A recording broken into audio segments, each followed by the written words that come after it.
તો બંધારણ દિવસની આપ સૌને ખૂબ ખૂબ શુભકામનાઓ. બાબા સાહેબ આંબેડકરના કારણે અને એમની આખી ટીમના કારણે આજે આપણે લોકશાહીમાં ઊભા રહી શકીએ છીએ. આજે નરેન્દ્રભાઈ પ્રધાનમંત્રી બન્યા છે, એક ચા વેચતા વેચતા એવું પોતે કહે છે, તો એ બાબા સાહેબ આંબેડકરના કારણે શક્ય બન્યા છે. આજે દરેક નાગરિક, મુખ્યમંત્રી હોય, પ્રધાનમંત્રી હોય કે એક સામાન્ય મારો રેકડી ચલાવનારો ખેડૂત, કિસાન કે મજૂર, શ્રમિક હોય, દરેકના સમાન અધિકારો છે.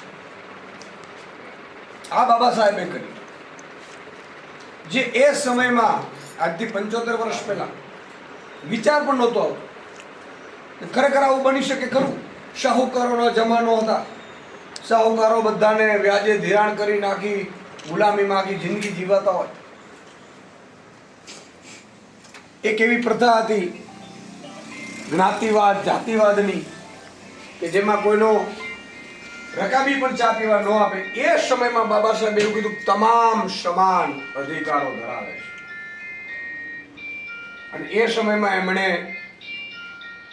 એ ઉત્થાન માટે એમને લાગ્યું કે આ રાતોરાત નહીં થઈ જાય. આના માટે બહુ મોટી એક મુહિમ છેડવી પડશે. કારણ કે આજે આપણે કહી દીધું ભાઈ તમે બે સંપીને રહેજો, કોઈ સંપીને રહેવાના નથી. કારણ કે વર્ષોથી, સેંકડો વર્ષોથી કુંઠિત જ્ઞાતિ જાતિ ધર્મવાદમાં પડ્યા હોય.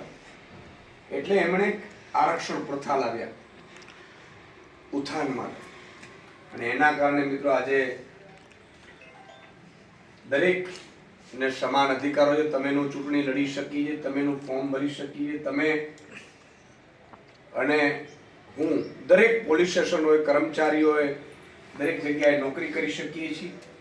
આ એમના બંધારણના કારણે છે, એમની સૂઝબૂઝના કારણે છે.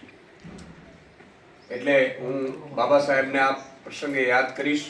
મને બહુ દુઃખ થયું નરેન્દ્રભાઈ અને આપણે લોકોએ આજે સરકારે જાહેરાત છાપી છે બંધારણ દિવસની પેપરમાં.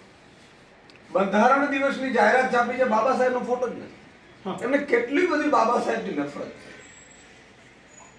ભાજપિયાઓને સૌથી વધુ નફરત હોય તો એ બાબા સાહેબ.